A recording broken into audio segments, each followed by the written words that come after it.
বোলপুর থানার আয়েশির বিরুদ্ধে ভুরি ভুরি অভিযোগ, মুখ খুললেন অনুব্রত মণ্ডলও।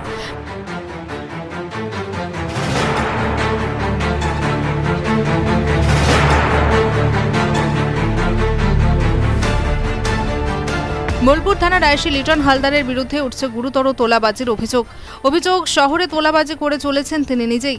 মেসেজে 40 থেকে 80 হাজার টাকা করে দাবি করছেন, এমনকি থানায় এফআইআর দায়ের করতে গেলেও 5,000 টাকা চাইছেন। এসব অভিযোগ জমা পড়েছে বীরভূম তৃণমূলের প্রাক্তন সভাপতি অনুব্রত মণ্ডলের কাছেও। তিনি নিজেই জানিয়েছেন, আয়েশির বিরুদ্ধে তিনি রাজ্য পুলিশের ডিজি, পশ্চিমাঞ্চলের ডিআইজি এবং জেলা পুলিশ সুপারের কাছে অভিযোগ জানিয়েছেন। অনুব্রত মণ্ডল জানান, আমি রাজ্য পুলিশের ডিজিকে বলেছি, আমি এসপিকে বলেছি এই আয়েশির ব্যাপারে। তিনি আরও অভিযোগ করেন, লিটন হালদার বোলপুর থানার আয়েশি হওয়ার পর শহরে চুরি ও ছিনতাইয়ের ঘটনা বেড়েছে। শুনুন অনুব্রত মণ্ডল কি বলছে। ও যাকে তাকে মেসেজ করে টাকা চাই যে 70,000 80,000, এফআইআর করতে গেলে বলছে 5,000 টাকা নিয়ে এসো। এটা আমি অলরেডি এসপিকে জানিয়েছি। আমি আজ থেকে 2 মাস আগে এসপিকে জানিয়েছি। কালকে সিঙ্গিতে একটা ছেলেকে হাতটা 6টা টুকরো হয়ে গেছে, রডে করে মেরেছে। যারা মেরেছে তাদের কাছ থেকে টাকা খেয়ে নিয়েছে।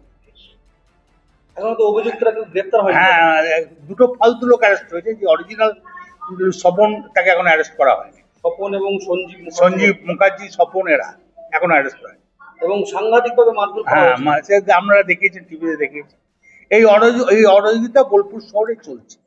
বোলপুর তো একটা হেরিটেজ শহর, কি করবো? তা যদি এই ধরনের আইসি আছে, আমি এসপি কে বলেছি, আমি অ্যাডিশনাল এসপি কে বলেছি, ডিআইজি কে বলেছি, সামসিং কে বলেছি, এই আইসির এগেইনস্টে সামসিং কে বলেছি। আমি তো অলরেডি সবাইকে জানিয়েছি, এই আইসির এগেইনস্টে সবাইকে জানিয়েছি। এমনকি আমি আমাদের রাজীব কুমারকে জানিয়েছি, ইমিডিয়েটলি তুলে না হোক, নাহলে বোলপুরের পরিবেশ নষ্ট হয়ে যাচ্ছে। তারপরে রাত্রি 12টার সময় ও যেসব জায়গাতে আড্ডা করে, সেগুলো শুনলে অবাক হয়ে যাবে। সেটা তো পুলিশের ডিআইবি আই তারা খবর নিয়ে নে কি করে। কোনো ডেপুটেশন দিতে পারি না, কারণ আমাদের মুখ্যমন্ত্রী, পুলিশ মন্ত্রী, এটা আমাদের পক্ষে হয় না। সাধারণ মানুষকে দিলে আমরা মানা করি। বোলপুরের বাসিন্দারাই এটা করেছে। ট্রাফিক নিয়েও খুব সমস্যা, সব ব্যাপারে মানে 2-3 করে কেস দেওয়া হচ্ছে পয়সার জন্য, দিয়ে তারপর মেসেজ করে। এবং মেসেজগুলো তোমাদের দেখেছেন কিনা আমরা জানি না।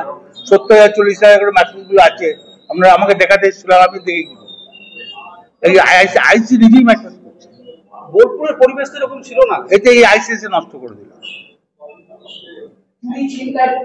তারপরে সব থেকে নেশাখোর বেড়ে যাচ্ছে, ক্ষতি হয়ে যাচ্ছে, আর চিন্তায় হচ্ছে, এগুলো কিচ্ছু ছিল না বোলপুরে। রাজনৈতিক ভাবে কোনো ইন্ধন রয়েছে বলে মনে করেন? না, কোনো ইন্ধন নেই। আমরা দেখছি রাজনৈতিক ভাবে কোনো ইন্ধন থাকা উচিত নয়, থাকবেও না।